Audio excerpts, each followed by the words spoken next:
I don't know what kind of this. So it's under my name thing. See it? Just look like a ball. But actually it's not a ball. You know what's that?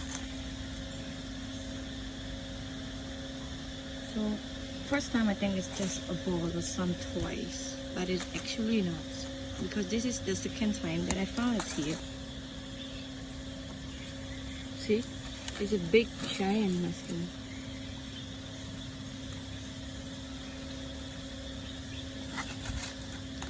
I don't know why it's so big.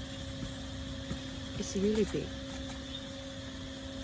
So if you notice, please let me know. I don't dare to touch it by hand. I know it's dangerous maybe. Because this one is not a type of mushroom that we can eat here. You see? Actually,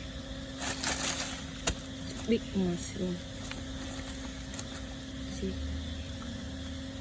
This one is look like inside.